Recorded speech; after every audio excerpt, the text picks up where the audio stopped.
Good morning. Welcome to today's knee-jerk devotional for May 10th, 2021. Daily spiritual insight for the short attention span. Our passage this morning is Luke 9:18 through 27. It goes like this. One time when Jesus was off praying by himself, his disciples nearby, he asked them, "What are the crowds saying about me, about who I am?" They said, "John the Baptizer." Others say, "Elijah." Still others say that one of the prophets from long ago has come back.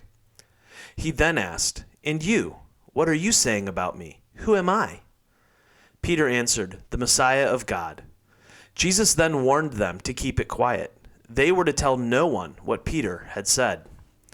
He went on, "It is necessary that the Son of Man proceed to an ordeal of suffering, be tried, and found guilty by the religious leaders, high priests, and religion scholars, be killed, and on the third day be raised up alive."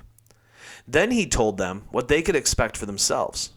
"Anyone who intends to come with me has to let me lead. You're not in the driver's seat, I am. Don't run from suffering, embrace it. Follow me, and I'll show you how. Self-help is no help at all. Self-sacrifice is the way, my way, to finding yourself, your true self. What good would it do to get everything you want and lose you, the real you? If any of you is embarrassed with me and the way I'm leading you, know that the Son of Man will be far more embarrassed with you when he arrives in all his splendor in company with the Father and the holy angels. This isn't, you realize, pie in the sky by and by. Some who have taken their stand right here are going to see it happen, see with their own eyes in the kingdom of God. Oh, Jesus, you're always subverting my sense of self-righteousness, pride, and arrogance. This passage is one of the first that I memorized in the Bible. I memorized the version in Mark 8:34 through 38.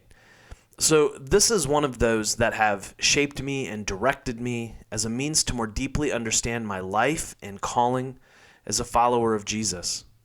Reading it this morning in the Message hits different, as is often the case with these most familiar passages. Yesterday, I led our congregation through 1 Peter 4:12 through 19, which was about suffering well, suffering purposefully, and suffering faithfully. This morning I read this, "Anyone who intends to come with me has to let me lead. You're not in the driver's seat, I am. Don't run from suffering, embrace it. Follow me, and I'll show you how." So, this whole issue of suffering is fresh on my mind. I am grateful that we currently are not walking through a season of suffering. Now, Libby might disagree as she recovers from having her wisdom teeth extracted. But on the whole, life is pretty darn good. Yet, someday, we will face suffering again. It is part of living life in this world.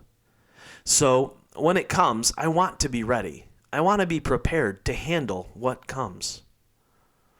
I think one of the most important things that I can do to prepare myself and those people that God has entrusted me with is to reconcile this one truth.